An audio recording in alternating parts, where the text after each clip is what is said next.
Here we go. What's up, ladies and gentlemen? Euchre Squad here with this week's edition of the Smashmouth Baseball Live Podcast. I am joined by Cardinal Nation and Mets King, and this week we will be discussing steroid users in baseball and if they belong in the Hall of Fame. With more on that, I'll kick it over to Mets King. As Euchre Squad mentioned, the topic of debate is one that can go on forever, and that is steroid users in baseball and the topic of if they belong in the Hall of Fame. By the way, Mr. Euchre, speaking of steroids, I gotta ask you this. How's Ryan Braun's contract working out for you? But we can get to that later. While listening to us debate, ask yourself, what does the Hall of Fame mean to you? What does it take to get into the Hall of Fame according to your standards? Would you rather your favorite team be under 500 every year, but everybody's squeaky clean? Or would you rather say, let's win 27 championships, but have a whole bunch of people that have asterisks and question marks next to their name? Let me throw out some quick facts that Mr. Cardinal Nation researched for us. Steroids in sports goes all the way back to 776 BC in Greece for the Greek Olympics. Adolf Hitler tested steroids on his prisoners in Germany before administering them to his German team for the Olympics. In 1958, the FDA of America approved steroids for all commercial use. In 1968, the Olympics were the first to issue drug testing for steroids. And last but not least, the most important, in 1991, MLB began to ban small quantities of steroids in baseball. Not all, but a small portion of them. That's very important to consider when talking about a couple players we're going to talk about. Now, to start us off, we're going to talk about the two most infamous steroid users of all time. We'll let Mr. Euchre Squad take that away. All right, thank you, Mets King. And as he said, these are two of the most infamous steroid users of all time. And I'll start out with the number one guy by far, Mr. Barry Bonds himself. I'm going to throw some stats out at you here. In 12 seasons before his reported steroid use, he batted .288. He had a .408 on-base percentage, slugged .551, had 1,750 hits, which included 375 home runs. Wow. He knocked in a little under 1,100 RBIs. He had 1,227 walks compared to only 958 strikeouts. And just a little added stat, he stole 417 bases. Now, in the 8 seasons after his reported steroid use, to where he could have been using it at any point in time or throughout that whole time, nobody knows to be exact, he batted .316 with 1,018 hits, 351 homers, 790 RBIs, and only 69 steals. The only number that really jumps out at me there is the 351 homers compared to the 375 in 4 less seasons. But either way, Barry Bonds, he belongs in the Hall of Fame. His numbers before the steroid use were spectacular. If he would have played those 8 seasons without it, I think he still could have eclipsed the 700 home run club. And either way you look at it, steroids or not, he is the home run king of all time in baseball. He belongs in the Hall of Fame, steroids or not. I believe we all agree on that, but I'll kick it over to Mets King for a couple comments from him. Yeah, I mean, like you said, if you're going to take steroids, you better lead in something, and he let in home runs. He let in home runs in an era where everyone else was taking steroids as well. Who knows how many pitchers were taking steroids like he was, pitching just as good as he was, you know, like... In an era when everyone's doing the same thing, there's an equal playing field. A lot of people don't understand that. And Barry Bonds, steroids or not, when you hit the ball over the wall, you can't take that away from anybody, no matter how far you hit the ball, how many times you do it. If you get that done more times than anyone in the history of the game, you belong in the Baseball Hall of Fame, and there's no denying. Don't forget his stolen bases. He had a good glove. He can run the bases. Everything you can do, he did in the game of baseball. He belongs in the Hall of Fame, and the writers need to write this man in. And we'll go to Cardinal Nation on his thoughts now. I believe you guys covered it all. His numbers are truly Hall of Fame worthy. The only thing I didn't like about it was that he hid from the media, from his fans. But numbers-wise, yes, he belongs in the Hall of Fame. There's really nothing I can add to what you guys have already said.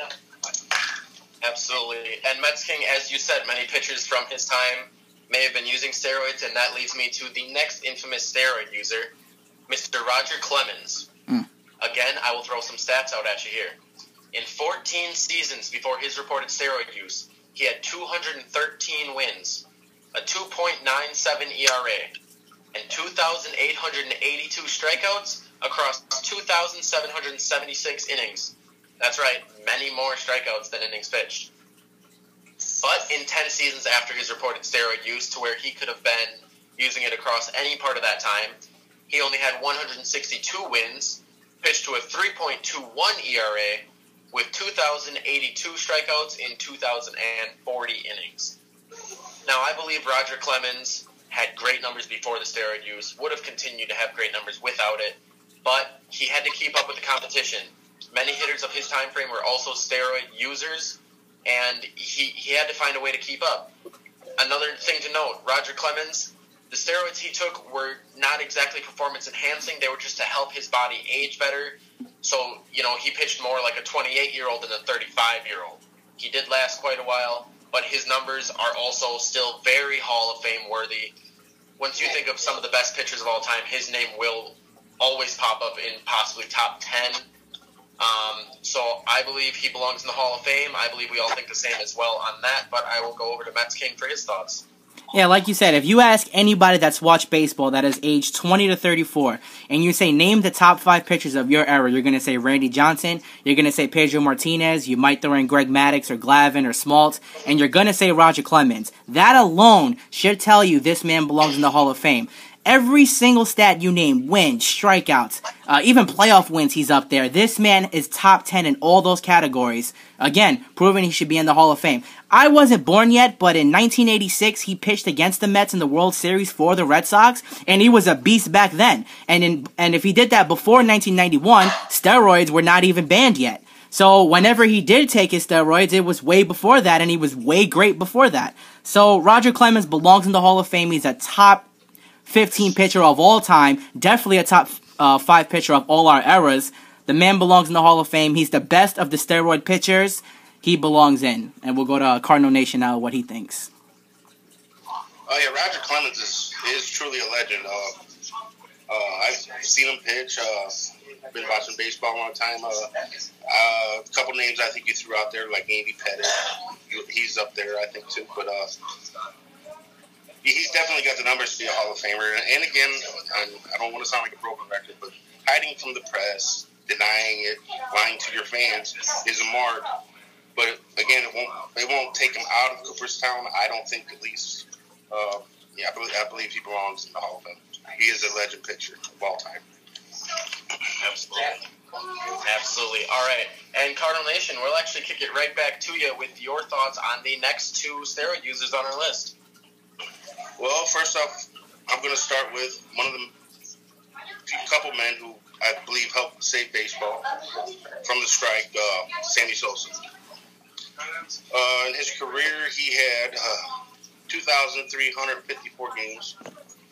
He had 8,813 at-bats, 1,475 runs, 2,408 hits, and a lifetime batting average of 273, which are not bad numbers.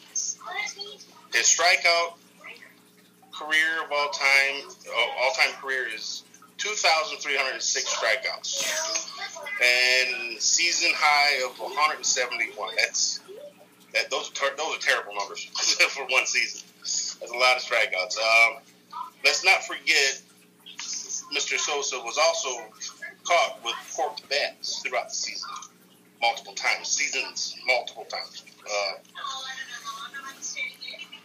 With the strikeouts, he makes it purely obvious he was on steroids. I mean, you don't just turn white like that for no reason. I don't think he belongs in the Hall of Fame because, again, like in the congressional, when he stood in front of Congress, all of a sudden he couldn't speak English. His attorney spoke for him. That's a coward. You're a coward for doing that to me. I'm not picking on him because he's a Cub and I'm a Cardinal fan. It has nothing to do with it. Career numbers are decent, but again, cork bats, hiding and all that, I would not vote him into the Hall of Fame myself.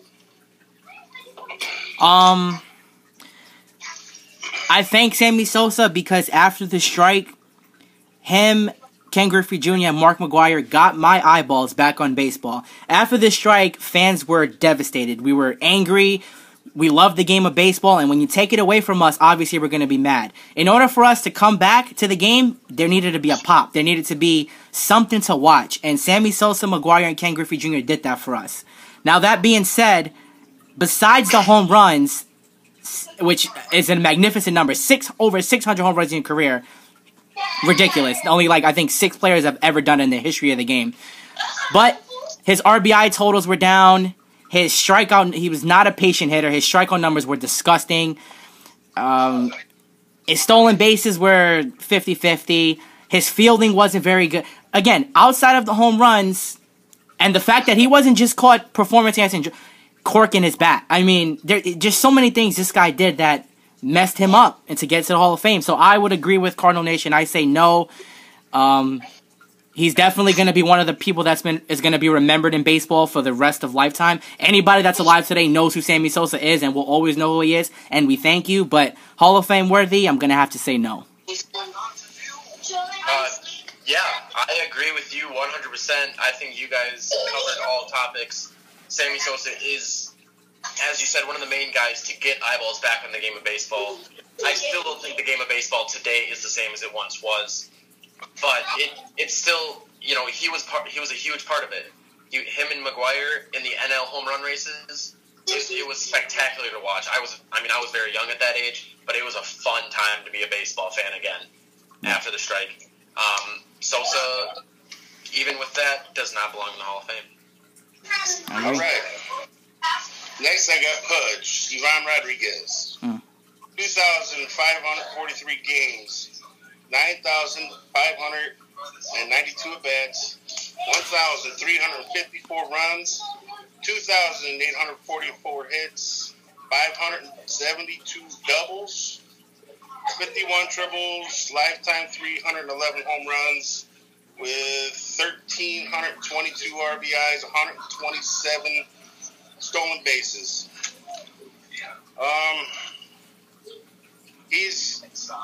He is labeled as the inside man, the clubhouse dealer. They say if you were on his team, he was the guy to go to where you would get your roids or your HGH. He knew the guys and all this stuff. Everybody knows Pudge. Pudge is a legend. He truly is. I really believe he is. He's a leader. He was a leader on the field. I'm not sure off the field. I can't say after all the accusations. I thought at one time he was leader off the field. Let's see. He never struck out over 100 times in a season. His season high of strikeouts was 96. Career high, 1,474 in 21 years of baseball. Not a lot of offensive numbers in 21 years, but I believe he belongs in the Hall of Fame, and I wonder if some of those accusations of being the inside man, being the clubhouse dealer, and all this are stretched, or maybe somebody made it up. I don't know, because he always to me seemed like a decent player. He was a hard worker. It seemed like. I would definitely think I would vote him into the Hall of Fame myself. All right, well, my view on Pudge Rodriguez, and it really hurts me to say because growing up, he really was one of my favorite players to watch. But his splits as to when he was a reported steroid user and to when he wasn't are enormous. They are disgusting, to use one of Mets King's favorite words. It's really just ridiculous. After 2001, his numbers were that of a backup catcher at some points, and he was still playing a majority of the season. As much as I like Pudge, and I think he is a top 10 catcher of all time, I still do not think he belongs in the Hall of Fame. Yeah. I love Pudge, man. Watching Pudge play, the way he can play behind the plate defensively was just, it's almost unrivaled. He can throw people out from his knees. He can, A ball can go behind the backstop and he can get it and throw somebody out still. His offensive numbers, to me, are not so great because they're accumulated. It's not like he did it per season on average. They're accumulated. I can play 21 years in the major leagues and pop 10 home runs a year and hit 200 home runs. Those are accumulated stats. Those aren't necessarily... And he played in Texas. You should have hit more bombs in Texas than that if you were that great of a hitter. Also, you said something, Cardinal Nation, that he was the leader of the... And you said it's possibly maybe it was stretched. I don't think it was because everybody on that team is a acquitted steroid user. You got Juan Gonzalez, you got Rafael Palmiero, you got Alex Rodriguez. I mean, everyone on that team that was big at that time was on the juice. So maybe that's not so far-fetched. Pudge as a leader on the field, though, I mean, taking steroids doesn't make you a bad person, in my opinion. So he was definitely a leader on the field, and I give him one thing. Every single team that guy was on was a winner. On Texas, that team was winning more than... He went to Detroit, they were winning. In Florida, every team that guy went on, that team became an instant contender because of his defense and his leadership. That being said, being a leader doesn't always get you into the Hall of Fame, and I do not think Pudge Rodriguez is a Hall of Famer. I think, like Euchre Squad said, his splits were just... After he said he was using steroids, after that, he had literally like Mike Lieberthal-type numbers. They were not very good. So I cannot put him in the Hall of Fame for that reason and that reason alone. Well, let's not use his offensive numbers to get him into the Hall of Fame. Because let me bring up a good point.